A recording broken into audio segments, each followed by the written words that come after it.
Oi, gente, tudo bem com vocês? Aqui é o Eden de Souza, professor de Biologia. Estamos aqui para mais um vídeo do projeto Professor Macau, do concurso 0800, da Jornada da Aprovação. E hoje temos um conteúdo muito especial que vamos discutir sobre as questões que foram trabalhadas no Enem 2024 na área de Biologia, né? Vou discutir aqui um pouco com vocês sobre as questões e as alternativas que foram consideradas corretas, né, para essas questões e conversar um pouquinho sobre elas, né? Para quem não fez Enem, fica aqui nesse conteúdo que vai ser muito importante, caso você queira fazer o Enem algum dia. E aproveite também para deixar o seu joinha no vídeo, aproveite para compartilhar também com seus amigos, né? E favorite para ser um material de consulta aí para vocês aí com base para o estudo de vocês, beleza? Então vamos começar aqui. Temos aqui a nossa questão 91, que o seu enunciado diz o seguinte, né? O esquema, no caso essa figura aqui, né? O esquema representa um experimento feito com células do protozoário Amoeba proteus, né? Nele, um grupo de células foi tratado, né, com a droga citocasalina B, né, enquanto outro grupo não foi tratado. No caso aqui, né, temos um grupo controle e temos um grupo cuja droga foi utilizada, né. O formato e movimento das células tratadas foram comprometidos. Então, como vocês podem ver, aqui o segundo grupo, né, ao final do experimento, o formato da célula foi modificado, né, após o tratamento. Qual componente celular foi afetado pela droga utilizada no experimento? Vamos considerar aqui, né, o formato das células, né, a organela responsável pelo formato das células é o citoesqueleto. Né? E os componentes do citoesqueleto são os filamentos, como diz aqui na alternativa C dessa questão, né? Que é a questão correta. Porque os filamentos, eles formam os pseudópodes, né? Que são projeções temporárias da parede celular das células, de células unicelulares, né? Células que não possui tanta complexidade em comparação com células de organismos superiores, né, como células multicelulares, como organismos multicelulares. E né, os pseudópodes eles permitem a locomoção e apreensão de alimentos, além, claro, de dar conformidade ao formato da célula. Então, percebemos que no grupo controle, né, não temos alteração do formato da célula, né? A célula ela mantém o seu formato original, né, sem a utilização da droga, né, sem a aplicação da droga. Com a aplicação da droga, isso já foi diferente ao final do experimento. Nós conseguimos, né, uma célula cujo formato foi alterado, né, a partir da aplicação da droga. Com isso, percebemos que o que foi afetado, né, as organelas que foram afetadas nessa célula após a aplicação da droga foram os filamentos, né, que é responsável, né, pela formação da estrutura da célula, da estrutura física da célula. Então, para a questão 91, a alternativa correta seria a letra C, né, para vocês ficarem bem atentos e ficarem com ela na mente. Beleza? Vamos seguindo. A questão 93 diz o seguinte: os moradores do Brooklyn, né, no bairro de São Paulo, perdem o sono com um som alto, né, constante e estridente. O barulho é causado por anfíbios anuros trazidos do Caribe, né, da espécie Eleutherodactylus johnstoni, que tem um tamanho um pouco maior que um grão de feijão e que encontraram, né, na capital um ambiente favorável. Cientistas foram até o local e encontraram esses animais nos jardins das casas, né, numa grande aglomeração de anfíbios aí no bairro Brooklyn, São Paulo. Ao permitir o som estridente, ao emitirem, né, o som estridente, esses anfíbios, alternativa A, indicam que estão fora de seu habitat natural. Alternativa B, alerta, né, para a presença de poluição urbana. Alternativa C, sinaliza a existência de superpopulação. Alternativa D, direcionam insetos para sua alimentação. E a alternativa E, atraem fêmeas para o acasalamento. Né? Considerando que na natureza existem espécies de animais, né, que utilizam de sons para a reprodução, né, o que é o caso aqui dos nossos anfíbios, da questão 93, né, podemos considerar que a alternativa correta seria a letra E, né, porque esses sons emitidos pelos anfíbios são chamados de vocalização. Né? Através da vocalização é que ocorre a vocalização, né, aumenta de proporção em períodos de acasalamento, né, dessas espécies. Então, é um artifício utilizado pelos machos para atraírem as fêmeas, né, e vice-versa. Claro que outros atributos são utilizados para promover o acasalamento, mas o mais recorrente, né, no caso dos anfíbios, seria a vocalização. Né? Então, se você estiver ouvindo um sapo, uma rã, uma perereca coachando, né, no seu quintal, considere isso um ato de amor. Né? Então, é um momento em que essas espécies estão se juntando, né, para que ocorra, né, o ato de acasalamento. Beleza? Então, para a questão 93, a alternativa correta seria a letra E. Vamos prosseguindo aqui. Na questão 97, né, utilizando-se do meio nutritivo, né, 3 gêneros bacterianos diferentes foram submetidos ao cultivo em tubos de ensaio. Né? Após certo período de crescimento da cultura bacteriana em condições físico-químicas ideais, observou-se que o padrão de distribuição das células, representadas por pontos na figura, ao longo dos tubos era diferente em cada um dos casos. Em relação ao metabolismo energético, os micro-organismos presentes nos tubos 1, 2 e 3 são classificados respectivamente como, né? E aqui temos alternativas, mas antes de ir para as alternativas, vamos dar uma olhada aqui na nossa figura.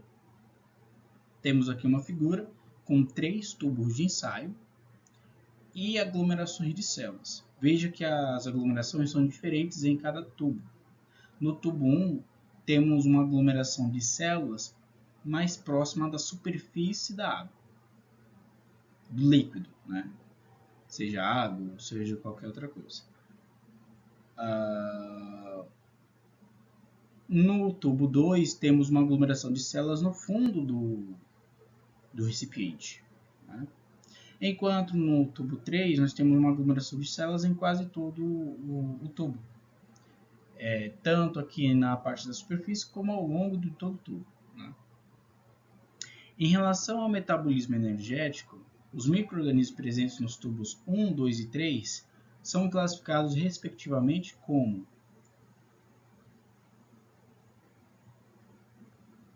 alternativa A, anaeróbio facultativo, alternativa B, anaeróbio estrito e alternativa C, alternativa A, anaeróbio facultativo, anaeróbio estrito e aeróbio estrito. Né? Alternativa B, anaeróbio facultativo, aeróbio estrito e anaeróbio estrito. Alternativa C, aeróbio estrito, anaeróbio estrito e anaeróbio facultativo. Alternativa D, anaeróbio estrito, aeróbio estrito e anaeróbio facultativo. E alternativa E, aeróbio estrito, anaeróbio facultativo e anaeróbio estrito. Então, essas são as alternativas da questão 97. Mas antes de dizer qual é a alternativa correta, é importante que vocês conheçam o que significam esses termos, né? Anaeróbio, aeróbio, né? São referentes ao tipo de respiração efetuado pelos organismos, né? Cada organismo vivo efetua um tipo de respiração. Então, organismos que sobrevivem na presença de oxigênio realizam respiração aeróbia estrita, né? Eles são organismos estritos em sua sobrevivência na presença de oxigênio em um determinado ambiente.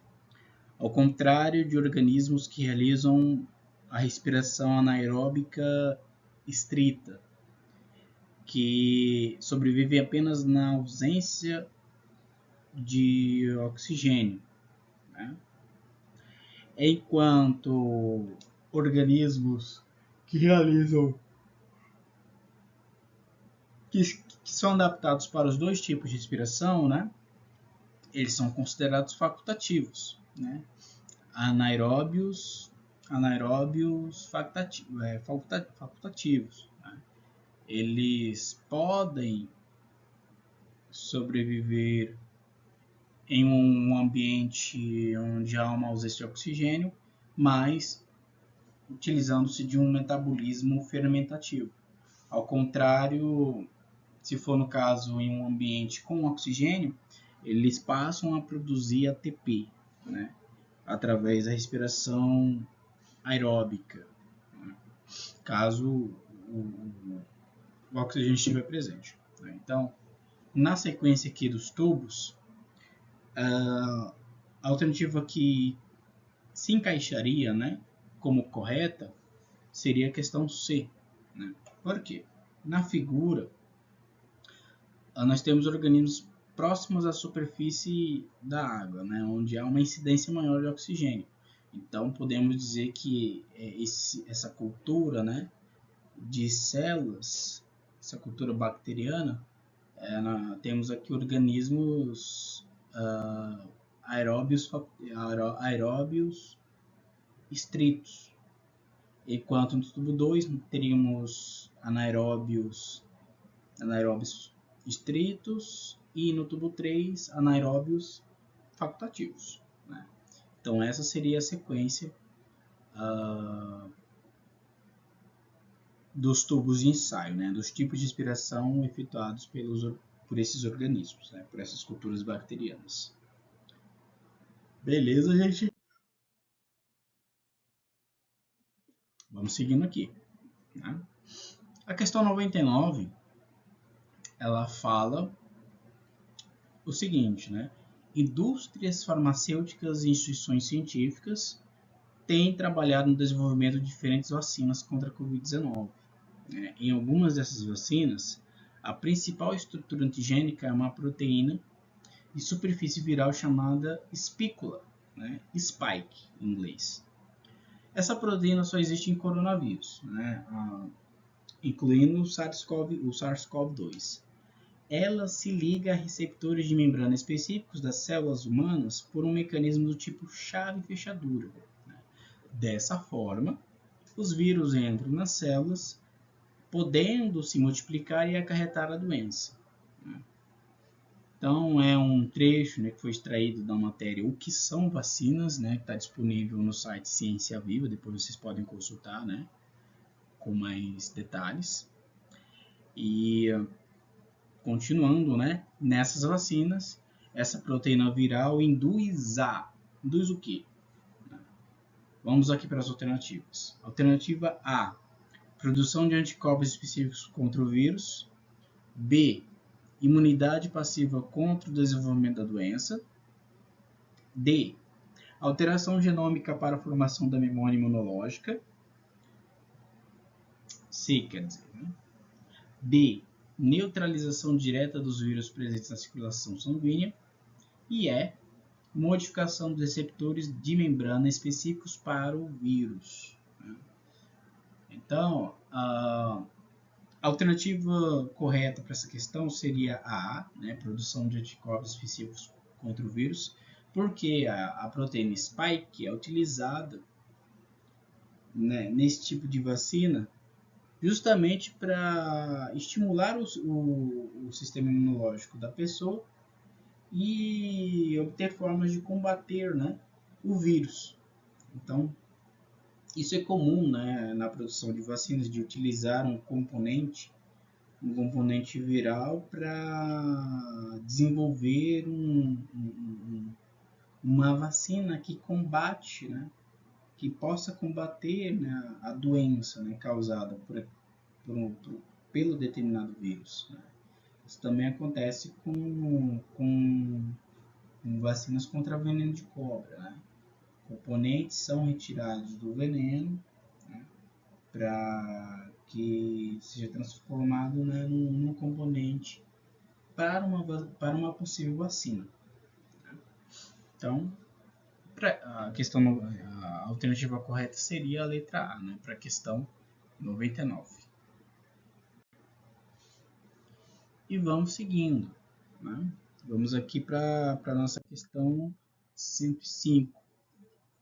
A questão 105 diz o seguinte: o vírus linfotrófico de células T humanas tipo 1, que é o HTLV1, é um retrovírus do mesmo grupo dos vírus da imunodeficiência humana, né, o HIV, né? Ou seja, também é um tipo de vírus que causa um enfraquecimento do sistema imunológico humano, né?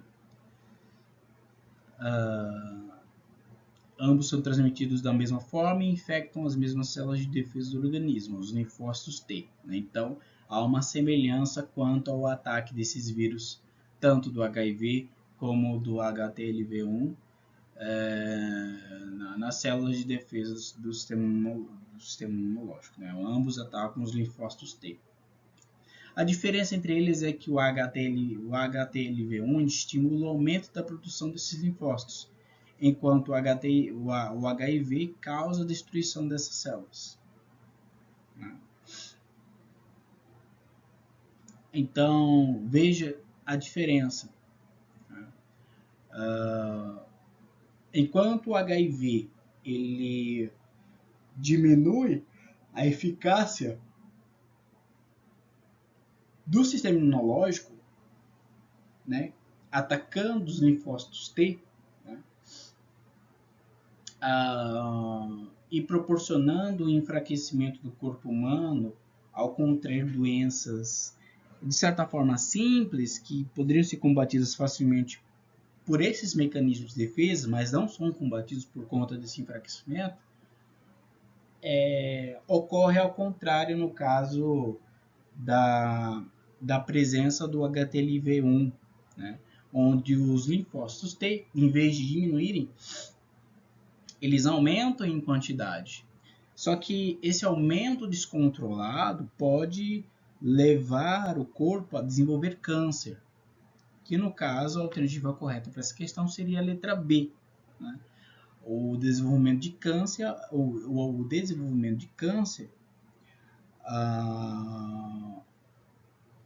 acaba ocorrendo através dessa proliferação descontrolada de células dentro do corpo.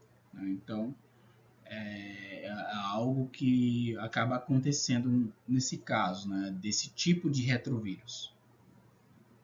Então, a questão correta seria a B, né? Para a questão 105, né? Desenvolvimento de câncer a partir dos efeitos que o retrovírus HTLV1 causa ao, né, estimular uma produção excessiva de linfócitos T, né, no sistema imunológico. Vamos adiante. Vamos aí para a questão 107, que vai falar sobre a fitorremediação, né? É uma técnica que utiliza plantas para a remediação de ambientes contaminados, né?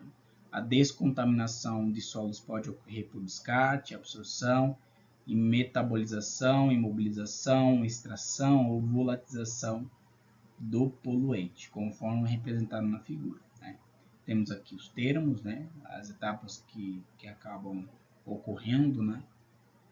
E temos a explicação de cada etapa, né? A fitoestabilização significa, né, imobilização dos contaminantes através da absorção por raízes, precipitação, complexação ou redução de valência.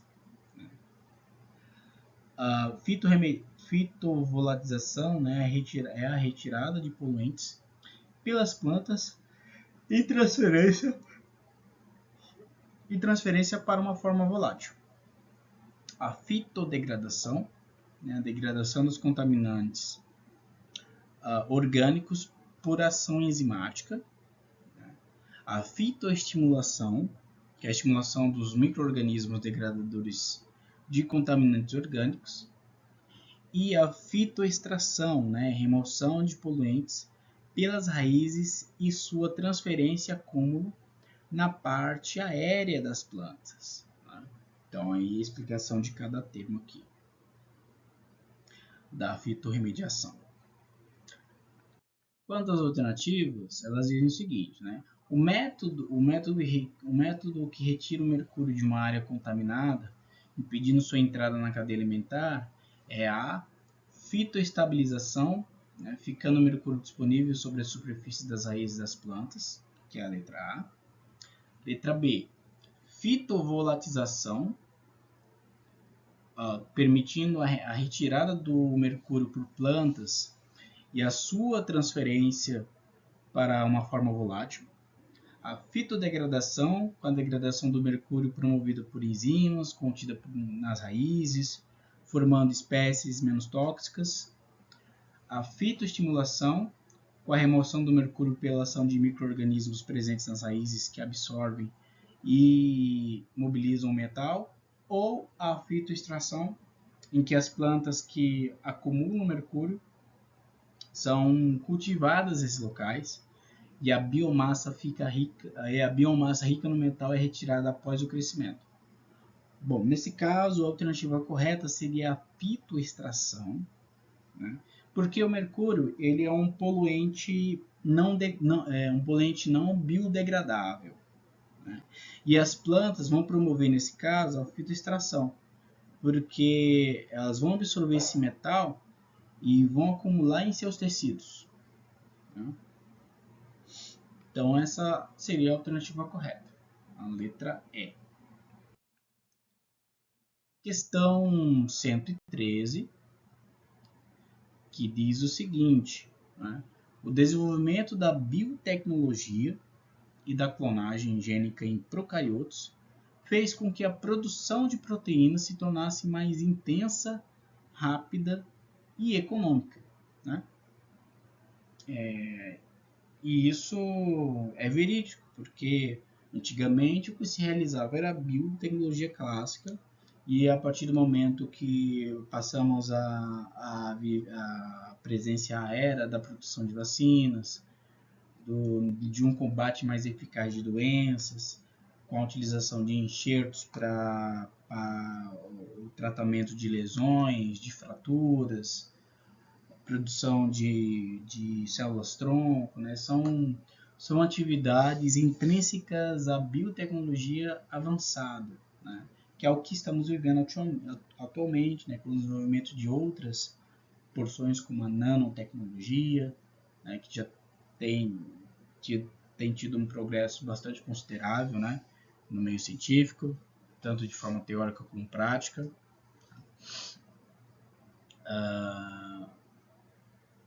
E que acabou agilizando vários desses procedimentos que antes eram extremamente demorados. Tá? Para a produção de hormônios, enzimas e proteínas de resistência a drogas, uma variação da técnica de reação em cadeia pela polimerase, né, a PCR na sigla em inglês, utiliza a enzima transcriptase reversa, né, RT-PCR, que sintetiza moléculas de DNA complementares a partir de fitas de DNA, de RNA, perdão. Nesse contexto, essa técnica, é importante para detectar genes. Quais genes? Vamos aqui para as alternativas. Alternativa A, expressos. Alternativa B, plasmidiais.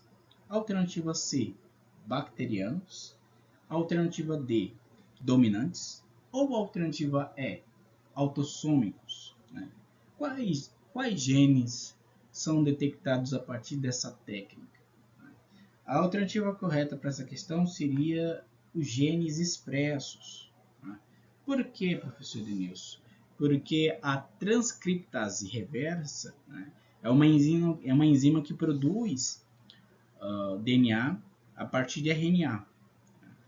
O que é o oposto do que acontece normalmente nas células. Então, em células eucarióticas, por exemplo, o pré-RNA transcrito ele é processado para que haja a remoção dos introns e expressão apenas dos exons, né, porque é a porção informativa do DNA, formando assim o RNA mensageiro. Né?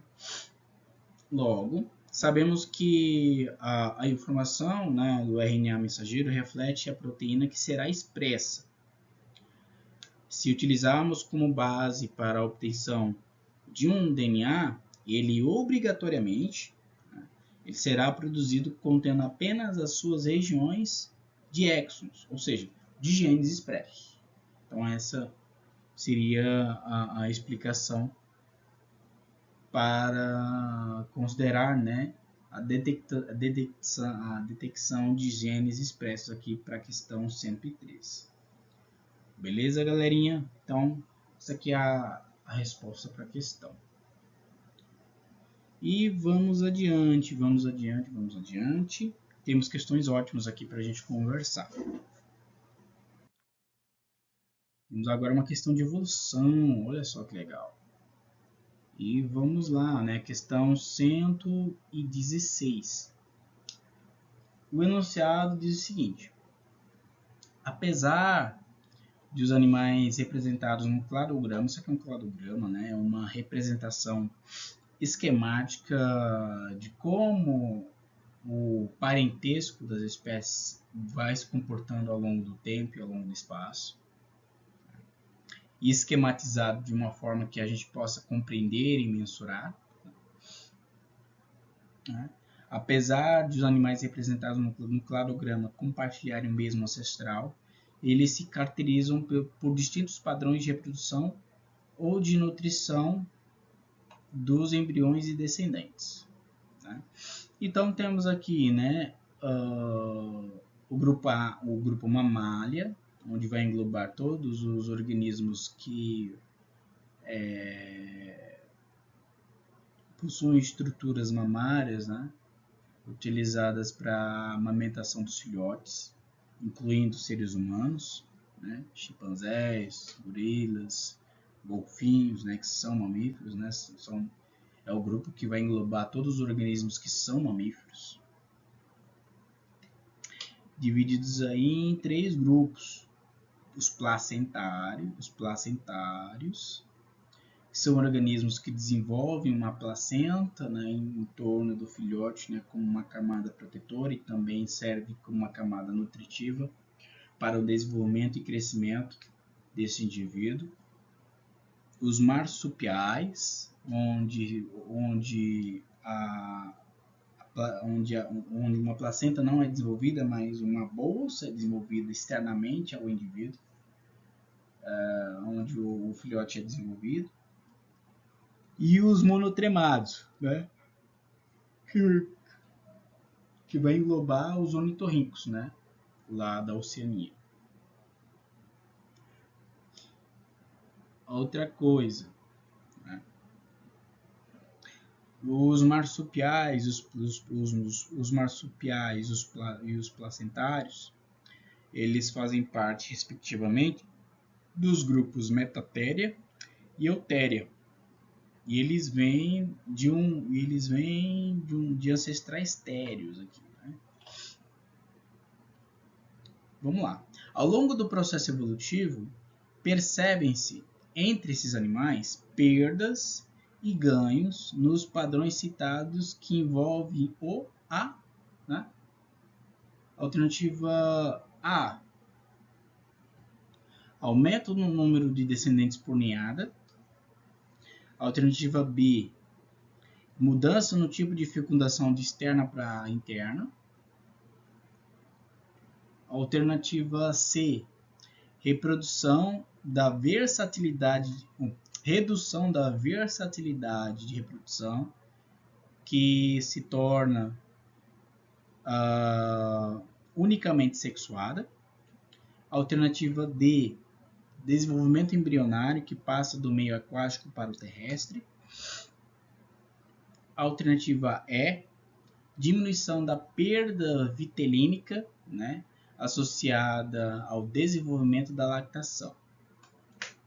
Então, a alternativa correta, né, para essa questão seria a alternativa E, a diminuição da vesícula vitelínica associada ao desenvolvimento da lactação. Por quê? Porque ao longo da evolução dos mamíferos, né, existe a transição do hábito ovíparo, né, de organismos que só comiam ovos, né, para o hábito vivíparo, né, que acabam comendo de tudo. Concomitante, né, a esse processo, né, observa-se um aumento da placenta, bem como a redução do saco vitelínico. Né? O saco vitelínico é aquela membrana que vai englobar, né, o filhote, que tem todos os nutrientes necessários para o seu desenvolvimento antes da fêmea dar à luz. Então,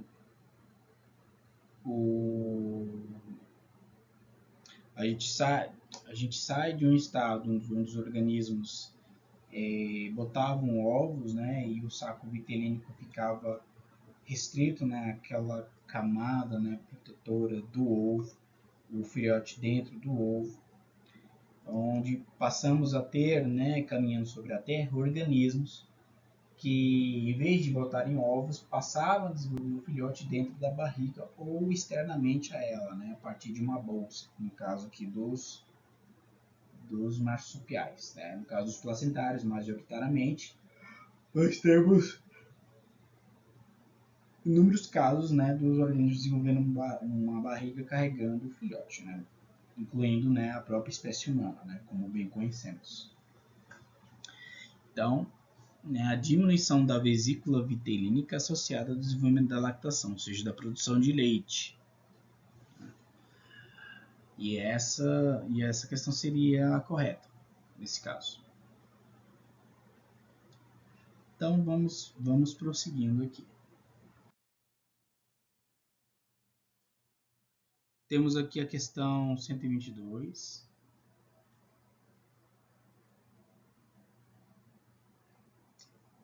Que ela está falando aqui sobre o metabolismo de procariontes. Eu vou descrever a figura aqui para vocês, né? O esquema representa a ação de organismos no ciclo do nitrogênio e no ciclo do carbono, né? Os números correspondem a algumas etapas dos dois ciclos distintos. Então temos aqui procariontes no ciclo do nitrogênio. O que acontece? Né? Temos aqui nitrogênio atmosférico, né, que é absorvido pelos procariontes fixadores de nitrogênio, que acabam fazendo uma conversão, né, de nitrogênio atmosférico para amônia, né, que é absorvida pelas raízes, né, das plantas, onde os procariontes nitrificantes convertem, né, esse nitrogênio em nitritos e nitratos, que por sua vez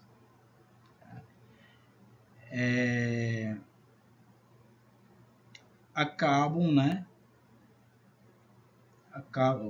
que por sua vez, né, eles são processados por procariontes desnitrificantes, que vão converter esses nitratos provenientes lá atrás, do nitrogênio atmosférico absorvido, vão ser convertidos novamente em nitrogênio e liberados pelas plantas para o ambiente, né? Então esse seria o ciclo do nitrogênio a partir da ação dos procariontes nessas etapas.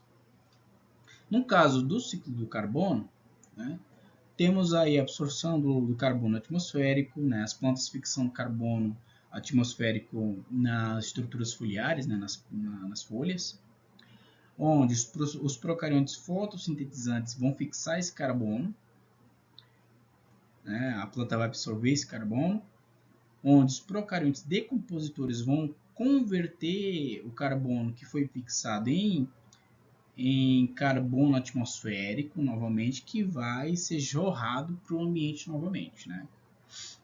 Junto com o oxigênio. Então aqui também corresponde o ciclo do carbono. Temos aqui enunciado aqui na etapa 4, né, a absorção do carbono atmosférico, etapa 3, perdão. Etapa 3, procariontes fotossintetizantes vão fixar o carbono atmosférico, tanto no solo. As plantas fixam o carbono atmosférico nas plantas. Procariontes decompositores vão converter esse carbono fixado em carbono atmosférico novamente, né?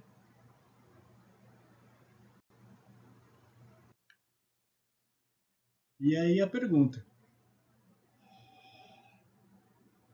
em qual etapa enumerada ocorre uma transformação redox, como a que ocorre nos procariontes nitrificantes? Alternativa A, etapa 1, alternativa 2, etapa 2, alternativa 3, ou C, etapa 3, alternativa D, etapa 4, ou alternativa E, etapa 5. A resposta para essa questão seria a etapa 5, né? Onde o carbono fixado vai ser convertido em carbono atmosférico novamente, né? Por quê? O processo ele vai se assemelhar a uma transformação redox nos procariontes, né? Onde os procariontes decompositores vão converter o carbono fixado, né? um estado oxidativo menor do que mais 4, em carbono atmosférico 2, em carbono atmosférico, que apresenta o menor estado oxidativo do elemento carbono, né? Desse modo, o carbono sofre uma oxidação. Beleza? Essa seria a resposta para a questão 122. Questão 125, né? Temos aqui o enunciado, que diz o seguinte: uma agricultora, né, com a intenção de comercializar o milho recém-colhido, testou uma forma de preservar o sabor adocicado do seu produto, né? O melhor resultado foi obtido quando ela imergiu as espigas em água fervente durante alguns minutos, em seguida em água gelada, né? Com esse procedimento, parte da glicose do milho não foi transformada em amido, mantendo seu sabor adocicado. Vou repetir de novo, né, para ficar bem claro.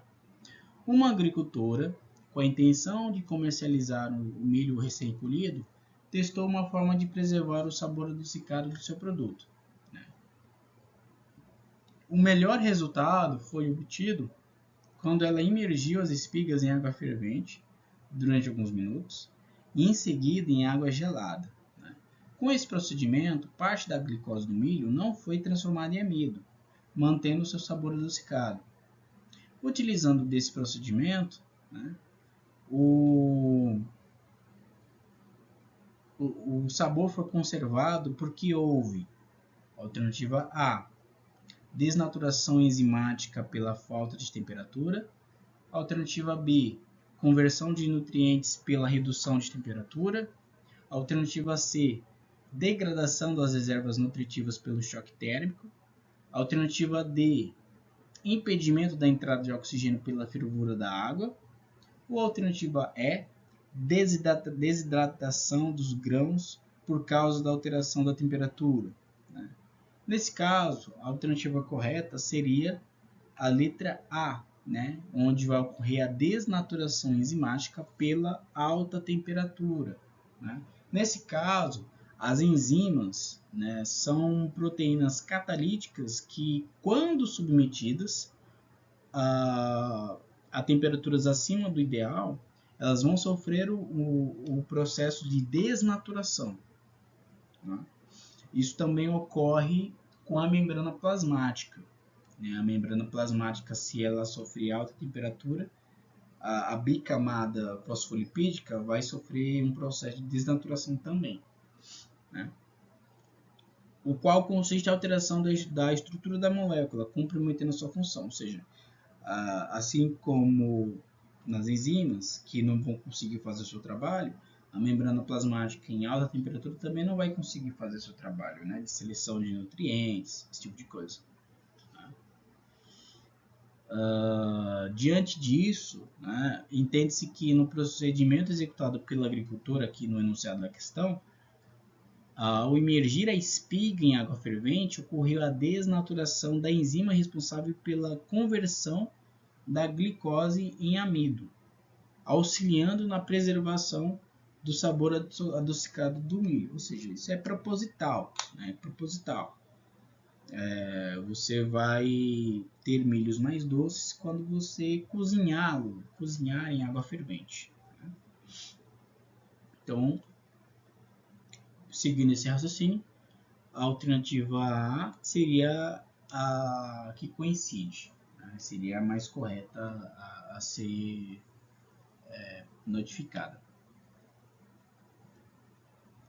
Vamos seguindo aqui. Questão 27 diz o seguinte, As autoridades sanitárias brasileiras têm se preocupado muito nos últimos anos com o aumento da ocorrência de doenças transmitidas por mosquitos, principalmente arboviroses como chikungunya e zika, que se tornaram epidêmicas ou endêmicas em áreas urbanas. Parte de uma análise da relação entre a urbanização e a incidência dessas doenças está representada no fluxograma. Urbanização, que leva à ausência de saneamento básico, que vai levar a uma contaminação da água, que vai levar à redução da biodiversidade aquática e que vai promover riscos para a saúde humana. Nesse contexto, como a urbanização está causando riscos à saúde humana? Alternativa A, disseminando verminoses. Alternativa B, causando a eutrofização de lagoas. Alternativa C, aumentando a chance de contato com cloriformes. Alternativa D, diminuindo a população de predadores aquáticos. Alternativa E, aproximando as pessoas das áreas de ocorrência de mosquitos. Então, para essa questão, a alternativa correta seria, foi considerada como a letra D, diminuindo a população de predadores aquáticos. Isso seria a forma como a urbanização estaria causando riscos à saúde humana. Por quê? A urbanização ela pode atuar na redução da biodiversidade aquática de diversas maneiras, como contaminação da água, que pode levar à redução dos predadores naturais e também, consequentemente, ao aumento de vetores e outros transmissores de doenças aos seres humanos. Então, essa seria a resposta para a questão 127. Alternativa, vamos aqui para a próxima questão. Impactos do microplástico, né? É um assunto em voga atualmente, né? Considerando as mudanças climáticas e a poluição do meio ambiente. Né? A ação, né? Vamos aqui ler o enunciado. A ação de fatores abióticos aliada à biodeterioração contribuem para a formação de microplásticos, os quais se aderem a outros poluentes orgânicos apolares persistentes, né? Como derivados de pesticidas lipossolúveis. Há uma proporcionalidade direta entre a solubilidade desses tipos de poluentes e sua concentração nos tecidos dos organismos expostos a eles. Então, os animais, em animais vertebrados aqui, essa associação de poluentes será preferencialmente acumulada no tecido. Qual tecido? Né? Aqui é a pergunta. Letra A, ósseo. Letra B, nervoso. Letra C, epitelial. Letra D, adiposo. Ou letra E, sanguíneo. Né? Qual dessas alternativas? De acordo com a questão, seria o tecido adiposo, porque os pesticidas, né, lipossolúveis, eles tendem a se acumular em tecidos ricos em lipídios. Então, o tecido humano com maior quantidade dessa substância, né, seria o tecido adiposo, no qual o organismo humano, né, armazena gordura, né, como reserva energética. Então, seria nesse tecido que ocorreria essa associação de poluentes. Né? Então, essa seria a questão correta para. Essa seria a alternativa correta para a questão 128. Questão 130. Né? Com base em testes realizados em ratos, conclui-se que os compostos nitrosos são substâncias mutagênicas, ou seja, produzem mutações nas células e possivelmente câncer. Esses compostos podem ser obtidos pela reação entre nitrito de sódio, que é um conservante adicionado às carnes, né? E o ácido clorídrico. O ácido nitroso produzido irá reagir com compostos nitrogenados, como os animais, dando origem aos compostos nitrosos. Em qual órgão esse processo será iniciado? Rim, fígado, intestino, pâncreas ou estômago? Bom, vai ser no estômago, né? Coincidindo aqui com a letra E, alternativa E, porque os compostos nitrosos, porque esses compostos, né, eles podem se formar pela reação entre nitrito de sódio e ácido clorídrico, né, que é um ácido que está presente no sistema digestivo, né, principalmente no estômago. Então, quando a gente vê ácido clorídrico, fica fácil responder a pergunta, porque a gente encontra isso no estômago. Encontra esse tipo de ácido no estômago. Né? Então, a alternativa é estômago. Essa seria a alternativa correta para a questão 130. Beleza? Questão 132, né, diz o seguinte. As fibras musculares esqueléticas não são todas iguais. As fibras lentas, né, também conhecidas como fibras vermelhas, apresentam muitas mitocôndrias e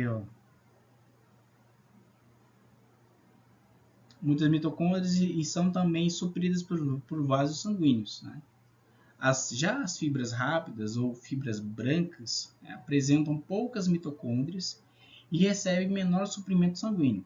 Dessa forma, a distribuição das fibras nos músculos esqueléticos do corpo auxilia de forma diferenciada no desempenho físico de um atleta, né? Então, isso seria o enunciado, né? Eu vou repetir de novo para ficar bem claro para vocês, né? As fibras musculares esqueléticas não são todas iguais. As fibras lentas, também conhecidas como fibras vermelhas, apresentam muitas mitocôndrias e são bem supridas por vasos sanguíneos. Já as fibras rápidas ou fibras brancas apresentam poucas mitocôndrias e recebem menor suprimento sanguíneo. Dessa forma, a distribuição das fibras nos músculos esqueléticos do corpo auxilia de forma diferenciada no desempenho físico de um atleta. Um atleta que sonha em disputar os Jogos Olímpicos e tem uma maior proporção de fibras brancas que fibras vermelhas teria mais vantagens na realização da prova de alternativa A, triatlo, alternativa B, salto em altura, alternativa C, maratona aquática, ou alternativa E, ciclismo em estrada, né? Nesse caso, a alternativa correta seria a alternativa B, né? Salto em altura. Por quê? Fibras musculares brancas são fibras de contração rápida, com menor quantidade de hemácias e hemoglobina, né? São ativadas em atividades de curta duração, como exercícios de alta velocidade e explosão.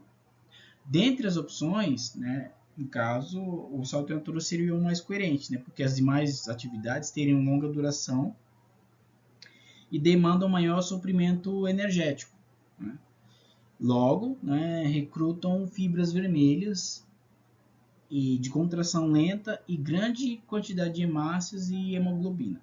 Então, a resposta mais coerente seria salto em altura, né, nesse contexto.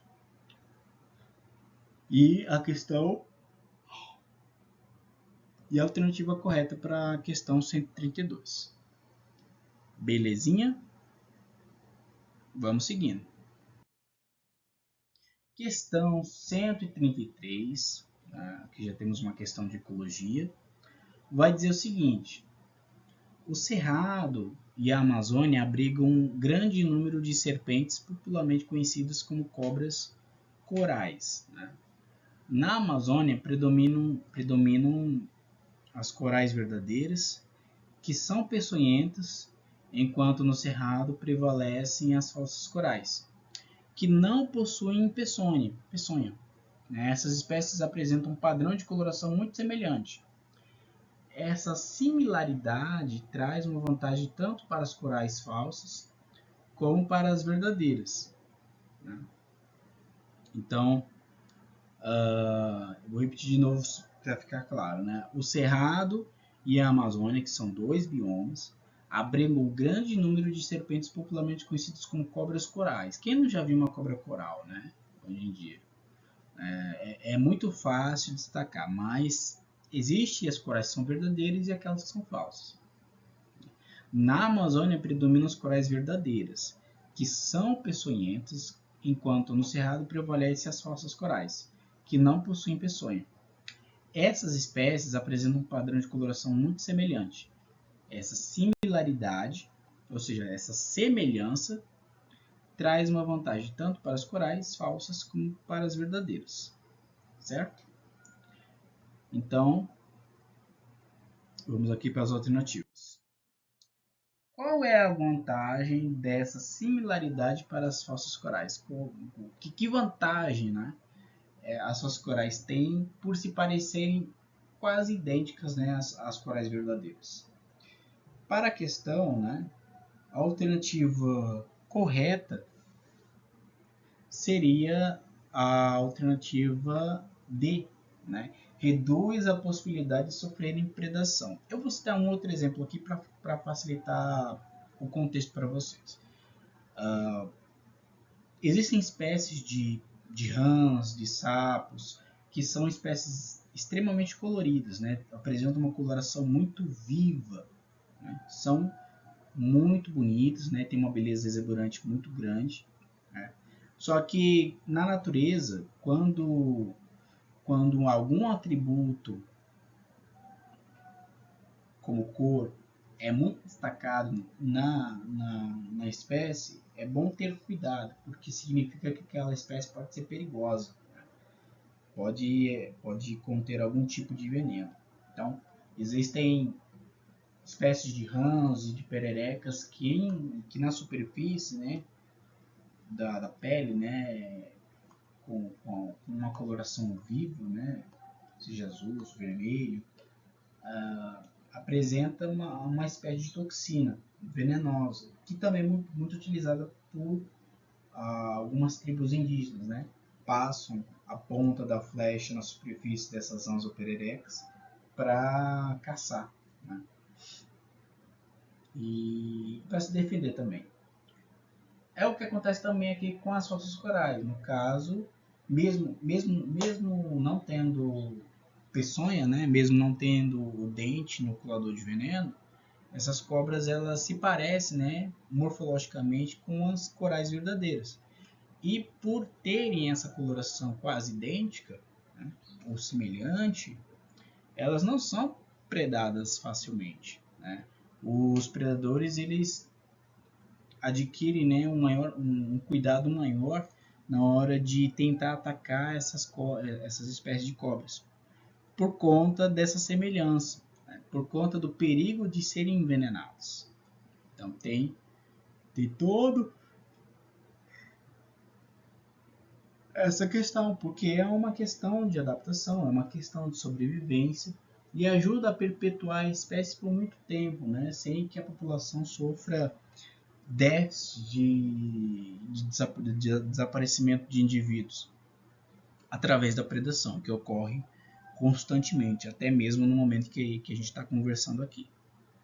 Beleza? Então, a questão, a alternativa mais coerente aqui como correta seria a questão de onde as falsas corais, reduzem a possibilidade de sofrerem predação por conta de sua morfologia semelhante às corais verdadeiras, mesmo não tendo dentes no coadores de veneno.